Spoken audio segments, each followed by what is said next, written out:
Hello, everybody. Welcome to Late Night Football. Welcome to our new show. It's breaking news. Well, not as much breaking now as it was this morning, but of course, it's all out there now. Gareth Southgate has resigned as England manager, and to be fair, it was coming. It was coming. I think we spoke about it as well after the Euro 2024 final. I said the question marks that were there for Southgate, the fact that is he the man to take England to trophies? Is he the guy who can beat those big teams in big moments? That question mark will be there no matter whether the fact that he took them to semi-finals and finals. And I think probably somewhere maybe Southgate also felt, you know what, this is getting too much for me. Like I've taken this team to two finals.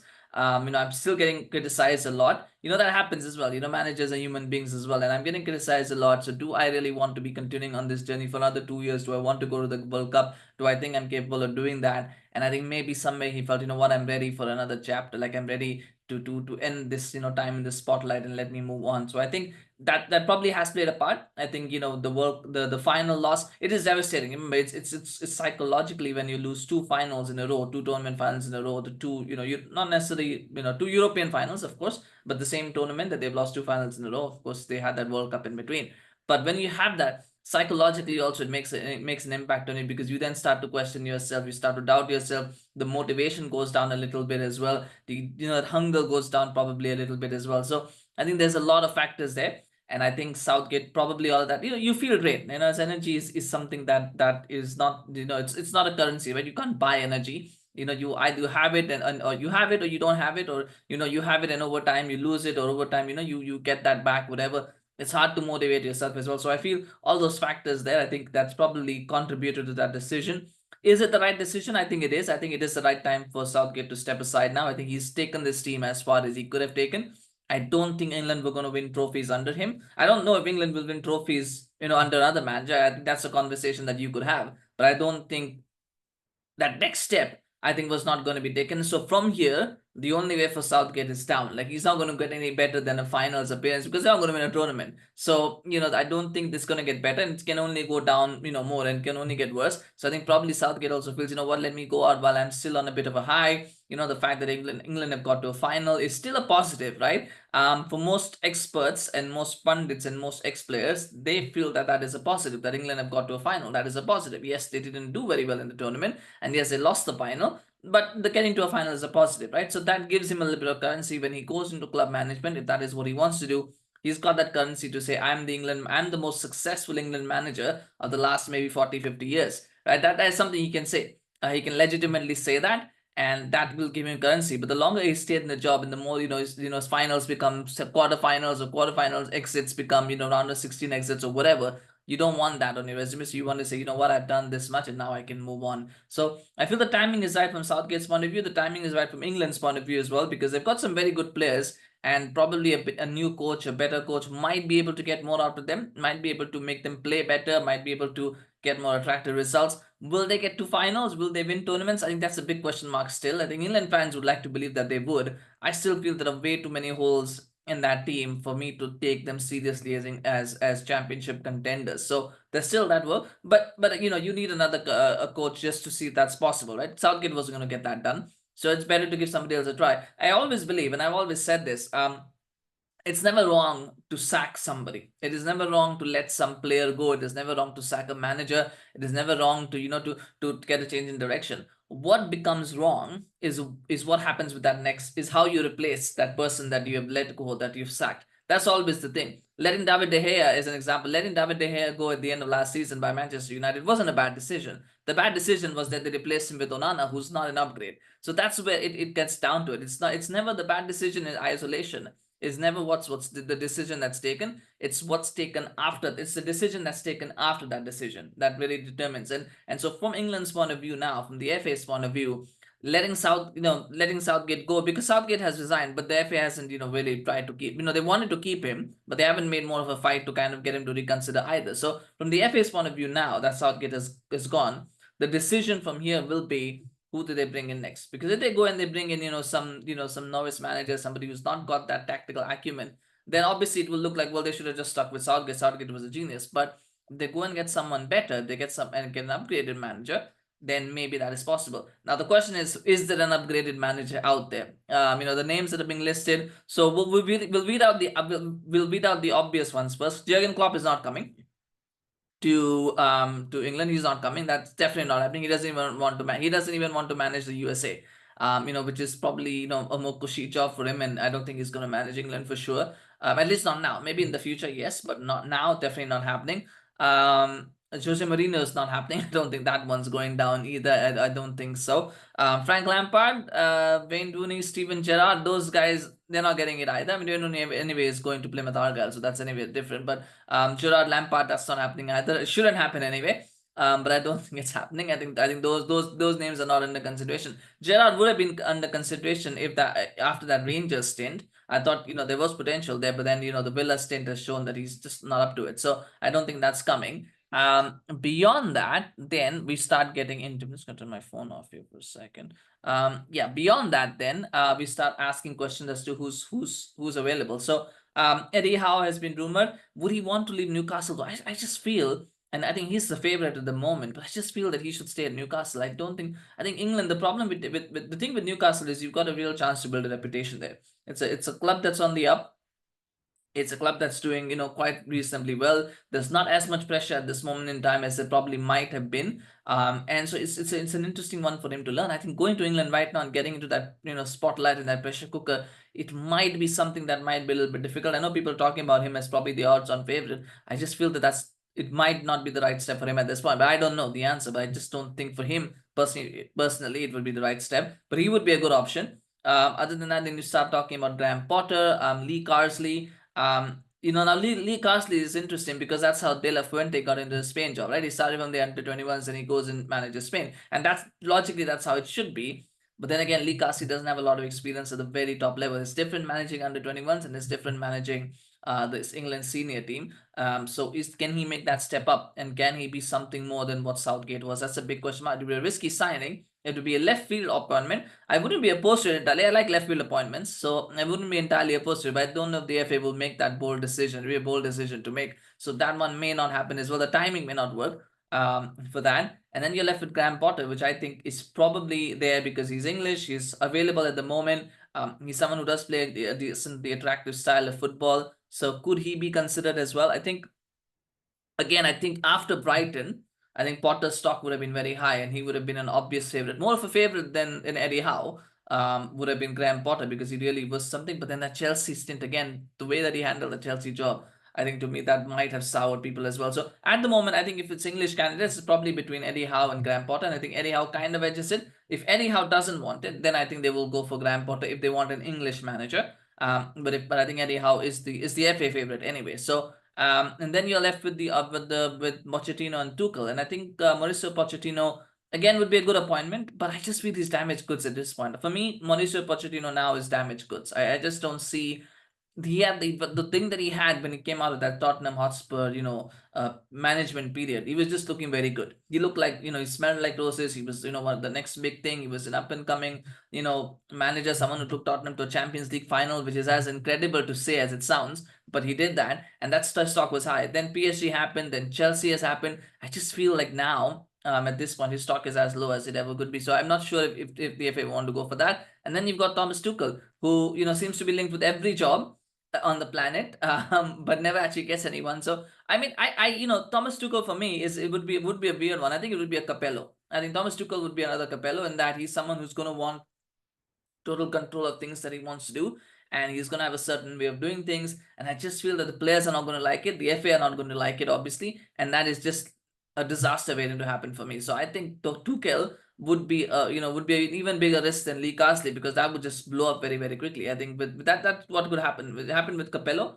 where he came in and wanted to change so many different things, and then ultimately the Terry thing happened, and then everything just fell apart. And that same thing might happen with Tuchel as well. So it will be an interesting appointment if it's Tuchel, but I just don't see that one happening because I think his tendency to not get along well with those in authority, I think is a big problem. So that might be an issue. But then again, the Dortmund connection is there with Bellingham, and Bellingham is the new star kid and all of that. So there is a possibility. But at the moment, for me, I think the favorite is probably going to be Eddie Howe. I think that's probably, if I have to rank it, I think it's probably Eddie Howe. It's probably Graham Potter. It's probably Lee Carsley, and then probably Mauricio Pochettino after that. That's I think how I see it. Because I think the FA might not be very, very interested in getting a foreign candidate. That's just generally how, from what I'm seeing and what I'm understanding. I'm not saying that that's how it should be. I'm just saying that's how I think it is. So I think they'll probably look at it getting Eddie Howe. If they can't get Eddie Howe, they'll get Graham Potter. If they can't get Graham Potter, then probably they will be saying, you know what, let's try for Lee Carsley, because that's a bold appointment. And then it's between Lee Carsley and Mauricio Pochettino. And then it's really depends on the mood of the person who's making that decision to decide, well, do we want to go for the bold appointment? Do we want to go for the tried and tested, but one that's not been an obvious success appointment? Which one do we go for? I think that's what it is. But I think the first choice will be Eddie Howe, then Graham Potter, and then they'll look at those two. That's how I think it. I don't see Tuchel being an option, a realistic option. I don't see Mourinho being a realistic option. I definitely don't see Klopp being a realistic option. I don't see Lampard, Gerrard even being considered. So that's how I see it. But let me know in the comment section, what do you think? Who do you think should be the next England manager? Who do you want to be the next England manager? Who do you think could be the next England manager? There's so many different things to think about. So let me know in the comments. Of course, always happy to hear your thoughts. But we'll finish on Gareth Southgate's legacy at England, because I think talking about next, I think we have to talk about what's just happened. And I think, as I said, I think Gareth Southgate easily is the best England manager of the last since 1966. I think so. You're probably talking maybe 60 years now. Incredible to say that, but I think since that period, I think in the last maybe 50 years, because I think Sir Alf Ramsey left, I think, in 1974. So probably about 50 years. He's easily the best England manager of that time, because two European finals, a World Cup semi-final, another World Cup quarter-final, and that the record is there. A Nations League semi-final as well, which I think they should have won. Those are there, and I think those statistically, I think he's probably the best England manager of the last 50 years, without a shadow of a doubt. Wonderful achievements. His problem, though, was always the same. Once you can beat big teams, sometimes he would get good results. He would get through qualifying, get to the group stages, and then it start meeting big teams. I just couldn't get over the line against those teams. It was that failure to cross that final step, which was a problem. And I think the two biggest examples of that is probably the European final against Italy and the Nations League semi-finals against Netherlands, because I think those two games were the chances for him to win. I'm not sure if they would have won the Nations League final against, I think they played against Portugal. I'm not sure if he would have won that one. They probably could have, because Portugal are not that great. And, but of course, Ronaldo at that time was still kind of, in his, had his powers, and he was able to, that was a period when he was winning international trophies. But you still feel that they could have put up a better fight had they gone past Netherlands in the semi-final, but they couldn't do that. And Italy, I think, is the biggest disappointment. I think Italy 2021 will always be the biggest disappointment, I think, of his career, because that game was there to be done. You're playing in Wembley, you're playing in front of your home crowd, you take an early lead as well, and yet somehow you still contrive to lose that final. I think that will be one of the biggest regrets of his managerial career. It'll be one of the biggest what-if moments for England as well when it comes to major tournaments. And I think that unfairly, I think that will be his enduring legacy, is that he's the manager who took England to the European finals only to lose against Italy. And that's part of it. I think with Southgate, that's I think a microcosm of what Southgate's reign was. He always promised a lot, and he always delivered a lot, but he couldn't deliver. But in the crunch moment, he couldn't deliver everything. He couldn't deliver everything. He got them to the doorstep, but he couldn't get them inside the room. That, I think, is the best way to put Southgate's legacy, I think, in context of that. He did everything. He did all the hard work. He got them to the doorstep of the promised land, but he just couldn't get inside the room. And I think always managed to falter in terms of opening that door. So it is there, but a lot of tributes for pouring in, of course, and a lot of players, of course. He did bring through a lot of young players. I think at the time when he came in, it was a very tumultuous period as well, with what had happened with Hodgson and what had happened with Allardyce. And then so he steps in, he had to come in to kind of just steady things, and then it became something glorious from there. So I think he achieved a lot more than what a lot of us expected of him. And I think that's, it has to be said. It has to be said that he achieved a lot more than what was expected. But I think there was a very good quote, I think it was in The Guardian, where they said he went from being someone who was overachieving to someone who had started underachieving. And when that happens, then you realize that it's time for a change. And maybe that is the way that evolution has happened, where I think Southgate turned England from jokes on the international scene, from clowns to serious contenders. And when he did that, after that, the next step was, well, now they have got to win trophies, but you're not winning trophies, so now you're underachieving. So that's where it was. When a joke team which has reached the semi-finals of World Cup 2018, it was an achievement. When they got out in the quarterfinals of 2022, that was an underachievement. And when they lost the final, I think also it felt a bit like an underachievement just last week. So that's where it is. But share your thoughts on Gareth Southgate's legacy. What do you think of him as a manager? He is now wanting to join a Premier League club. That's his ambition, to want to join a Premier League club, maybe manage a Champions League club. Will that happen? I think the only club that would probably take a punt on him is Chelsea. I mean, and Manchester United would, but I think the only club, I mean, they would, because they're really obsessed with that. And this is, as a United fan, that is a massively scary thing to think about, that now he will probably be eyeing that Manchester United job. For me, I think Chelsea and United are the two clubs that would want him. Realistically speaking, I think there is an opportunity. If there were to be an opportunity where I think he could succeed, probably would be with Chelsea, because Chelsea have been more amenable to hiring English managers. They hired Lampard, they hired Potter, so that might be an option.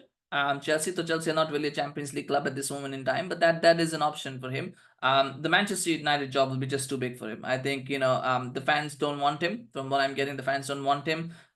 So he'll be up against it right from the start. I'm not sure the players would like that as well. So you kind of it would be like it would be like Moyes type appointment, but only worse. In that at least Moyes had the fans for some period of time. Southgate's not going to have most of the fans. Right from the start, he's going to be up against it, and few losses, and that will be it. So, but that's a conversation for another day where he goes. I would like to see, if he really wants to be serious about club management, I think he should consider clubs outside the Premier League. And again, this is where I always talk about English coaches. You've got to think about not just Premier League, you want to be going outside as well. So there are clubs in the Champions League that are not playing in England, and then those might be better for him. Look for opportunities, maybe in France or in Germany. There are clubs, good clubs that always keep looking for managers, and they're playing in Champions League. May not be Bundesliga title contenders, but they are playing in the Champions League. So there are opportunities there. I think you should consider that if he's serious about it. If he's simply looking for a glamorous, job with a big payday, where he'll, maybe manage for a year, get sacked, and then get a 3-year payday. If that's what he's looking for, sure, by all means, look for a Premier League job. But if he's serious about it, try abroad, try to go to Spain or Germany or France. I'm not talking about managing the Bayern Munichs and the Real Madrids of the world. Those are not happening.